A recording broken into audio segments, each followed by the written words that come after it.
Hi, everybody, and welcome to Global Badass Goddess. Today, we're speaking with Harriet Tinka. I'm super excited about this woman. She's from Canada, and she is a real badass. So let me jump into it. She is an invigorating, transformative speaker. She's an author, passionate life coach, blogger, chartered professional accountant, football official, and ultra marathon runner. What doesn't stop this woman? She is the founder and CEO of award-winning social enterprise Empower Me Inc., a company whose mission is to inspire and empower girls and women. Harriet has received numerous awards, including the YWCA Women's Distinction, Global Women of Vision, Afro-Canadian Community Woman of the Year. What else can we say about she as Action for Healthy Communities, Youth Empowerment Award, that's what she received, Rotary Integrity Award, and Daughter Day Award, just to mention a few. She is an amazing woman. She is a tireless philanthropic person, a Toastmaster, and also a mother of three. So welcome, Harriet. Thank you for taking the time to be with us, badass goddesses. Oh, thank you so much for having me. I'm so excited to be speaking with you today. Great. Thank you.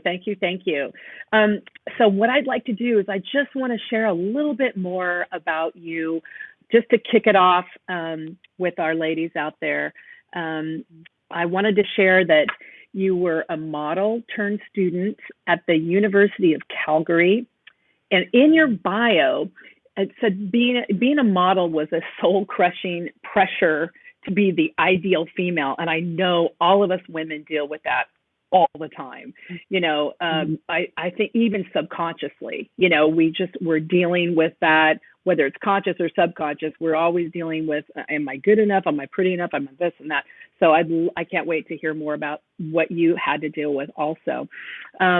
Just to add to that, she was one of the main poignant moments of your life, kind of transitional, was when you were a student at Calgary studying, and a classmate of yours kidnapped you, and unbelievable, savagely stabbed you and left you for dead. And then after that, I'm sure many other events occurred for your own interpersonal self. And then you had an experience with a 9-year-old young woman that helped you turn your head around. That's amazing. And then you met DrAllenLycka, who is now your co-author of the books, which we'll be talking about. And you met him at the Honor of Distinction, Women of Distinction event. And oh my God. And then you guys just kind of got together, and I can't wait to hear about it. It's called The Secrets of Living a Fantastic Life, the 13 Golden Secrets. And I mean, wow, what an experience. I can't wait to hear. So, and you can just go, I'll let you jump in. Oh, you bet. Yeah, you just described my whole life. It's always interesting when people talk about you. You're kind of thinking, wow, did I go through all of those things and still become? You still have to realize that you're still who you are, no matter what you've gone through. Just have to detach yourself from what has happened. Kind of detach yourself from the ego. So my story really begins when I just retired from being an international model. I had worked for almost 15 years. And one of the things that I talked to my parents before I got into that modeling industry is, when you're done that modeling industry thing that you want to do, you have to go get a formal education. So as I promised my parents, I went to university. I enrolled into the business, and I minored in geography. And while I was there, I really didn't know who was going to be my friend, because I'd been an international model. I'd met a lot of people, and I was somehow considered famous. So as they called me, I was like, no, I'm not famous. I was just doing my job. Yeah. So I didn't know who my genuine friends would be. But luckily, I was quite excited when I just met this young man. He was older than me. He was a little bit shy, didn't really have a lot of friends, but he was so caring. And I thought to myself, wow, everybody should have a friend like him. He was taking me places that I wasn't sure where my classes were. He was just very caring, like a friend, a genuine friend that we all sort of dreamed to have. And it got really, and when I met him, I was one of those very young, naive students. I didn't know what relationships were. I was young, naive, and I had no idea what an abusive relationship was. So as I got to know him, he was kind, but there was moments where he would just scream and yell, especially when I was late, and then he would hit me and slap me. But later on, he would apologize. And I thought, oh, wow, he apologized. Things are good. And this went on and on and on. So I was confusing that abusive relationship for love. And it got to a point where I just couldn't handle it. It was way too much because he was stalking me. I would go somewhere, he would be upset that I went without his permission, so to speak. So I went to the police and told them, what can I do? They said, really, there's nothing they can do unless something happens to you. But the only thing they can do is I can have a restraining order. So that was my only option. So I said, okay, I might as well just do that at least. So I got my restraining order. And for your audience, if they don't know what that is, it's basically something that the police will give you so that person can never come near you. So I felt great about it. So I went continue on with my life. And one particular night, I was so busy at the university studying, and I looked at the time and was, oh my goodness, I better go home. It's late. It was almost close to midnight. So I packed my things, and I only lived 5 minutes away from the university. So I walked down and I got into the elevator, and I wasn't paying attention to my surrounding, which is something probably we should do as we're walking.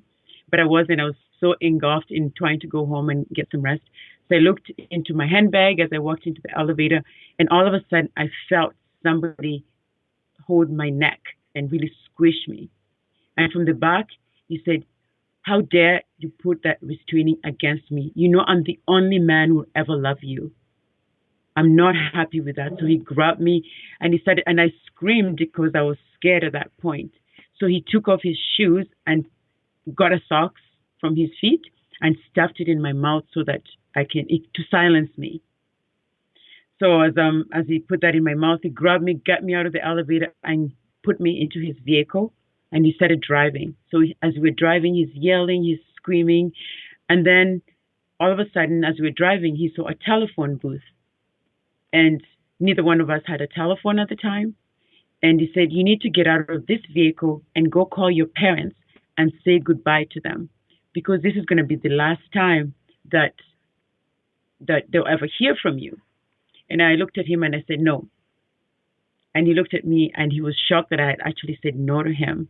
So he looked at me again and he said, Harriet, in the back of my vehicle, I have a rope, I have a knife and gasoline. I am going to tie your body up with this rope, cut your body in pieces, and put gasoline all over your body. Now, are you going to get out of here and call your parents and say goodbye to them? And I looked at him again and I said no. So the second no was very upsetting to him. So he reached over my shoulder and he grabbed a knife from the glove compartment. He took a knife and he stabbed me 2 times on my left leg. Oh. And there was all of a sudden blood everywhere, gushing. So even today, I have absolutely no idea how I got from that point in that vehicle to the hospital. So when I woke up, I looked around and it was my father and it was the doctor that was standing in front of me. So the doctor told my father that I had lost a lot of blood and my bone was so damaged that I might never walk again. And when I had that, I was absolutely devastated. Not too long ago, I was an international model, walking the runways, full of confidence. Now, I was depressed and a cripple. So the only thing that separated my depression and my confidence was my trauma. So I started feeling sorry for myself, like we all do, when you're going through a traumatic experience. Why me? And I thought, okay, if not me, then who? So I knew then and then I had to start healing. So I went for physiotherapy, and it was one afternoon. I was just there, just getting ready to waiting for the doctor for my physio. And a little girl just wheeled in on a wheelchair. She was so full of energy, excited, and she caught me in a moment where I didn't want to talk to her. You know that moment you get when you don't want to talk to anybody? So that's the moment I was going through. So she came to me and asked why I was in the waiting room. And I wanted to ignore her, but she was so persistent. So eventually I had to share my story with her in a version that a 9-year-old could understand. And she looked at me with her big eyes and said, "Wow, you need to share your story with the world and inspire them." And I was a little bit troubled by a 9-year-old saying that to me. So I asked her what her story was. And she shared with me that her family was very close. They talked about storytelling all the time and inspiring the world. And I asked her how what happened while she was in the hospital.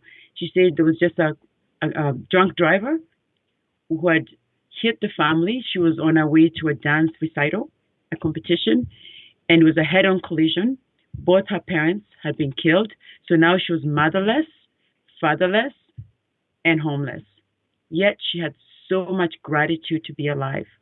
So when I looked at her, I thought, oh my goodness, my story is nothing compared to her. But really, it's not about comparing stories. It's about what you do with your story. And she was my turning point. And at the time, I didn't really know what she meant because life is about connecting the dots. So when she told me, I kind of packed the idea there. And she's the reason that I turned my life around. I found the purpose and I decided that what she said was valid. I needed to go and share my story with other people and make an impact. And that's what I've done. Yeah. Wow. That is fantastic.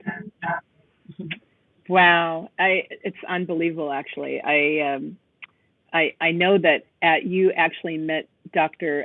Lycka, right? You met him at I think it was your award ceremony. Is that right? You bet. Yeah, it was a YWCA Women of Distinction. And what that event was, is recognizing women in the community who have done something with who have impacted the community, whether you're a trailblazer, an astronaut, or somebody in the community making an impact. So the category that I was under, I was nominated, was called Turning Point. So it's basically what I've done with my own experience to impact the world. And it was because of the program that I was using in the community called Empowered Me. So it's empowering young girls to be relevant, to overcome those limiting beliefs and just be themselves on purpose. So using that program, I made an impact and I was nominated. There was about 15 women in the category. And luckily, I was the recipient of the award. So I was excited. I got to meet Dr. Lycka. I even asked him out for lunch. And I always remind him that I bought him lunch, not to forget. So during that meeting, because he shared his story with me. Yeah. And that was about 4 years ago. We said we should write a book one day. And here we are today. We wrote the book, The Secrets to Living a Fantastic Life. Yeah. Oh, that's so awesome. Yeah. I mean, and his story, I mean, we can just briefly touch on that, but his story was, all of a sudden he has ALS and he's this doctor, and and he's just like, and I'm like, oh my God. Yeah. I mean, things touch all of us at some point. There are lessons or there are opportunities for growth or really to step into your next destiny of, service, gifts. You bet. Yeah. Right? Phenomenal.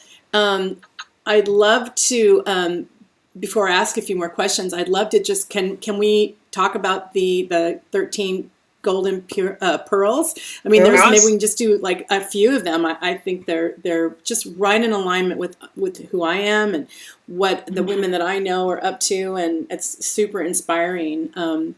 So like one is empowerment, which means feeling good about yourself, just living life and letting go. And I love that one.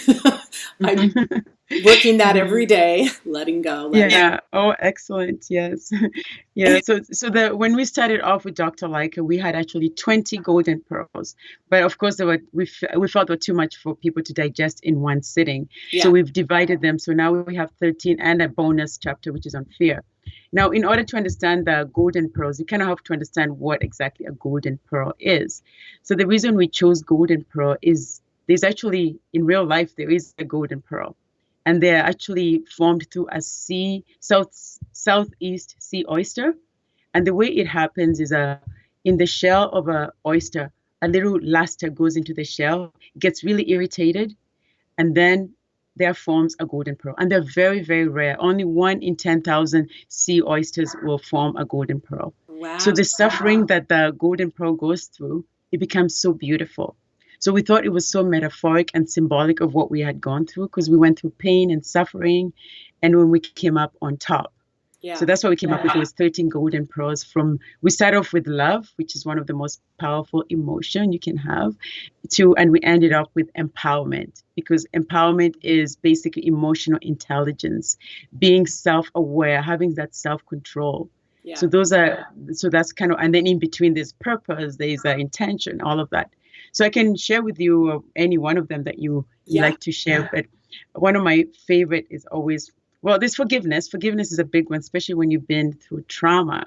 Yeah. So what people mostly ask me, how do you forgive? Because it's difficult to forgive, especially when you've gone through the trauma that I have gone through, or anybody's gone through any sort of trauma. Now with forgiveness, we're told to forgive quickly so that we can start healing.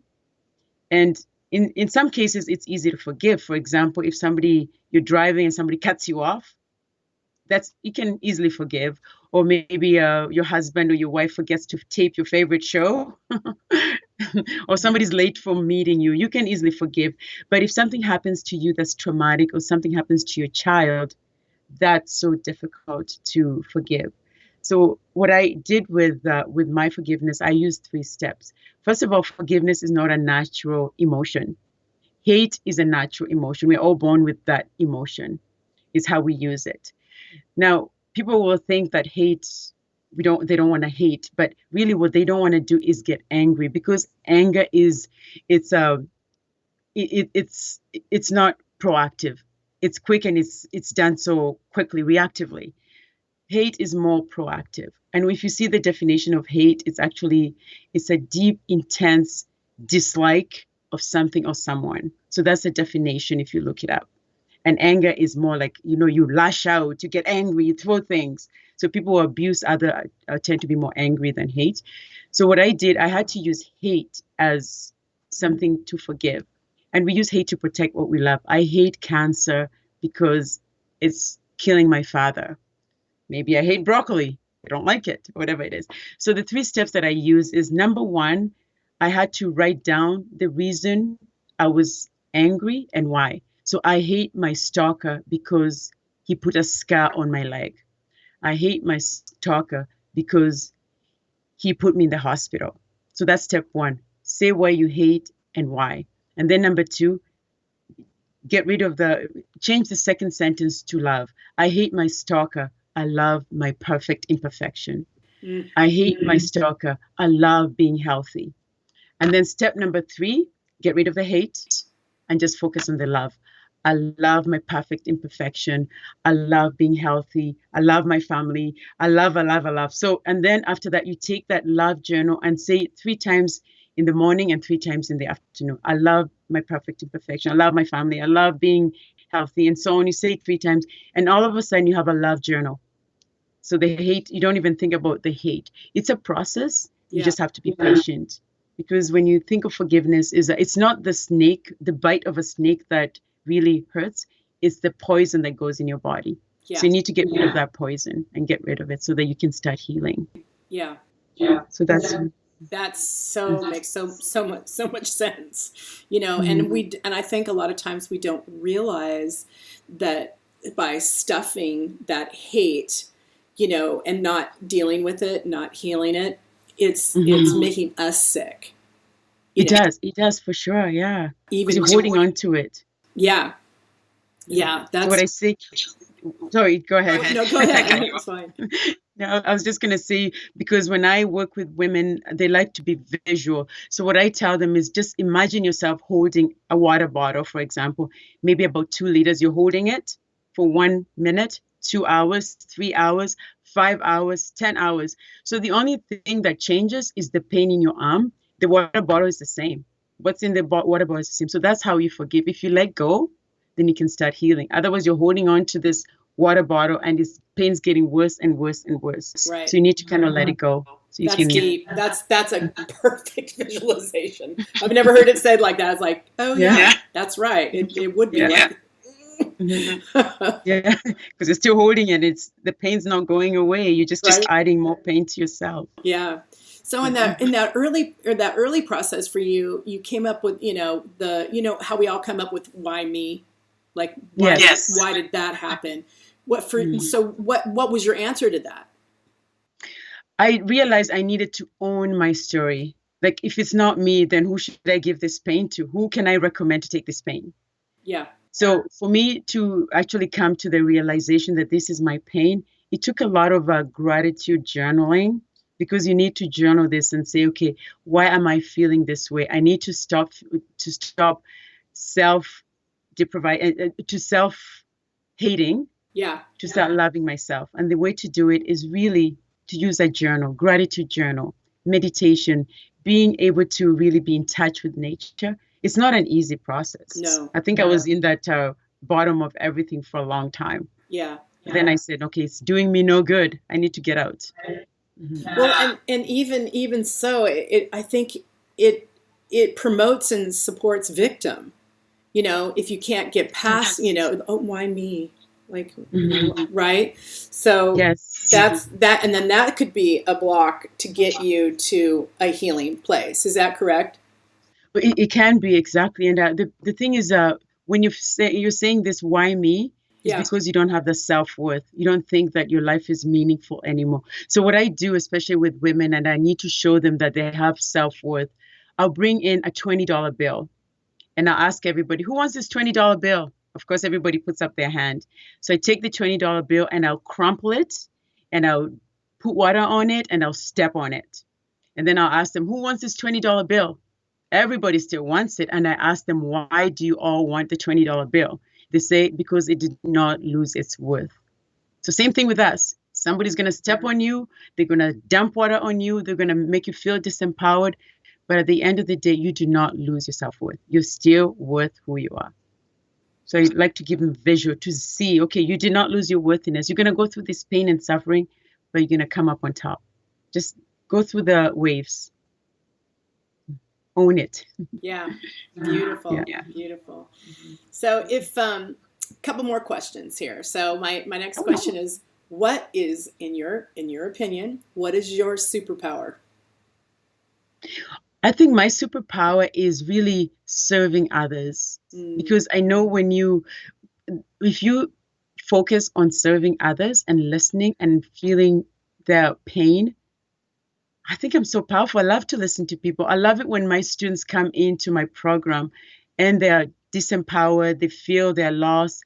They don't know what's happening in their life. They have no future. They feel they have no purpose. I love that challenge. So I feel that that's my power. The power of listening to other people and serving them. Because when you serve others, like Mahatma Gandhi always says, you find your purpose by losing yourself in the service of others. And I'm just paraphrasing. I think he says it way better than I did. Yeah, it's awesome. That's my badass, so to speak. It's awesome. It's the truth, though. It's yeah. What else? I was going to ask you. Now, the women that come to work with you, they can do it privately or in a workshop. Is that right? Yes, I have different options. Some people want to do the one-on-one, where they feel, they just want to communicate with me, with me intentionally one-on-one. Or some people want to be in a group setting. So sometimes what I'll do, I'll start off with a one-on-one session and I get to know them. Then they trust me and I ask them, if you're comfortable, there's a group session. Because sometimes what people do, they want to know that they don't necessarily want to share the story, but they want to know other people are going through the same thing. Right. Somebody else has the same story. Gotcha. And can you? And it can be anybody, right? It can be anybody that just, and they can get you via Skype, you bet, or Zoom or something. You bet. What I found interesting is during COVID, actually, this is something I hadn't done before, the whole virtual communication.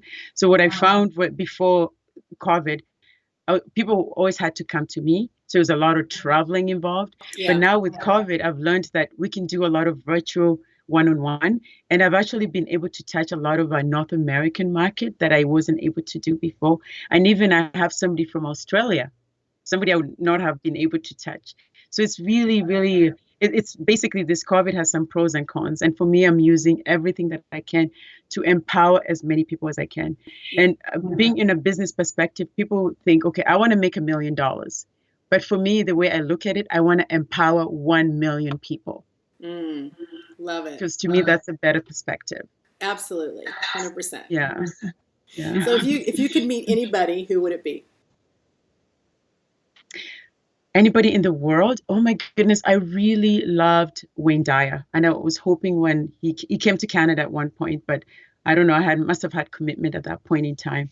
But I just love his spiritual ways, how he teaches us to let go of that ego and just, but he's not around, so I wouldn't be able to meet him.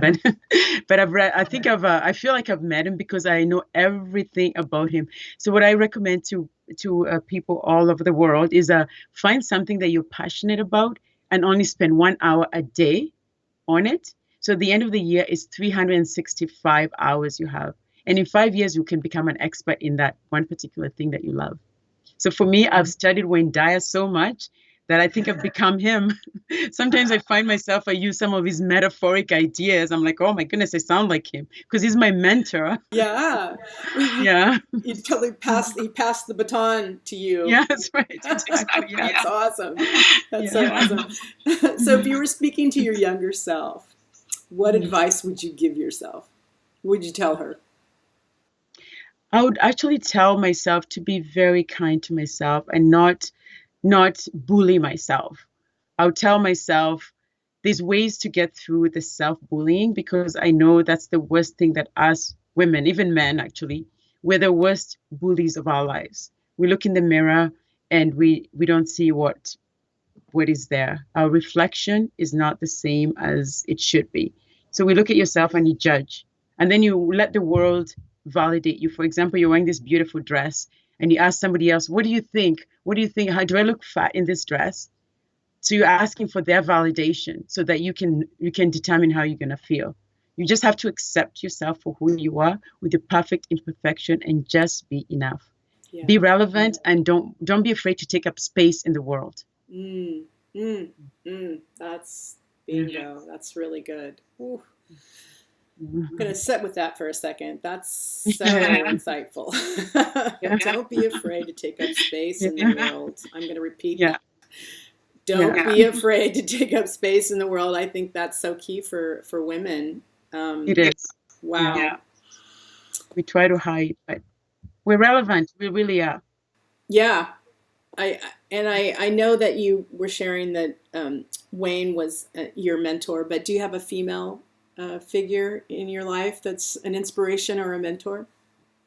I usually go with my mom because it's always difficult to share people around the world you can't touch. My mother has been such a big role model for me because like what she has taught me is people are going to give you praise. People are going to give you encouragement. It's not just you who became who you are. You need to thank people along the way who've given you this wisdom. And she's done that for me. She's always been there for me when I think that I'm big and bad. She's like, you need to come. She's basically the kind of person who, when I'm walking and I'm getting this praise, she has to tell me, Harriet, you're just Harriet. The praise is great, but don't let it get in your head. Kind of reset and realize you're just one person who's making an impact. So continue to do that as long as you're so authentically real. Wise woman. Yeah, she is. Yeah. She puts me in perspective. It's like, okay, snap out of it, Harriet. Don't get that head swelling no matter what success you have achieved. Yeah. Right, totally. You so sparkle. I love it. You've been so grateful to have had this time to actually speak with you and connect with you. And I'm finding that I'm loving the whole, believe it or not, I mean, I've been doing this for about a year, but it's so awesome because you can connect with other people beyond borders, so technology is like, I'm so grateful for it. So, and I'm grateful for you. And before you leave us, if you have a a beautiful piece of inspiration that you'd like to leave us with, we would really appreciate that. There's so many. I just have to think, okay, which one should I? You can have many. So, yeah. So one of the biggest thing that I like to share with the audience is finding your purpose. And finding your purpose is really anywhere. It's different when you were a teenager. It's different when you're a mom. So it's so important to find your purpose. And what we use, especially in the book, is the ikigai, which is a Japanese phenomenon for reason for being. So, and I'll be quick because I'm not sure if you have time. I'll be very quick with those. Yeah. So number one, you ask, what is it that you love to do? It can be anything that even if you didn't get paid for it, you'll still do it. And number two is, what are you good at? That you want to ask your friends, because sometimes you don't know what you're good at. Maybe you're good at listening. You're good in math. You could be an accountant, or you could be a counselor. And then number three, what does the community need? And what does the community need or the world need? That's number three. And then number four, what is it that you can do and get paid for it? Because it's good to be compensated with what you do. So basically your ikigai is, the passion is for you, purpose is for others. And the best thing that you can do for yourself is love yourself unconditionally, and don't let the dialogue of other people set in. Be intentional in what you do.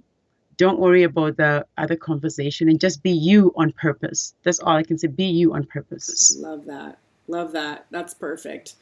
Yeah. And for all of you out there, please go. I think you can go to Amazon. Is that right? Can we buy your book direct through Amazon? Yes. Okay, Amazon, or probably directly through you, but it's The Secrets to Living a Fantastic Life, the 13 Golden Pearls Within. And you can go to fantasticlifebook.com, and you can probably reach out to you there, I'm assuming. Is that correct? Yes, for me directly, it would be empoweredme.ca. Okay, Empowered Me. Empowered Me. Great. It'll be in the show notes. So. Well, thank you again for taking the time to just share your light and who you are and your pearls of wisdom. That's right, yeah. Oh, you're welcome. And just tell your audience to really know themselves. Know your favorite color. Little things like that. If somebody asks what's your favorite color, don't guess. Just know your favorite color. Yeah. Know your favorite thing that you love to do. So thank you so much for having me share my message. I find podcasts are definitely the way to accelerate your message. So thank you for having me. You're welcome. Thank you so much. And we'll see you all next time. Thanks so much. Bye-bye.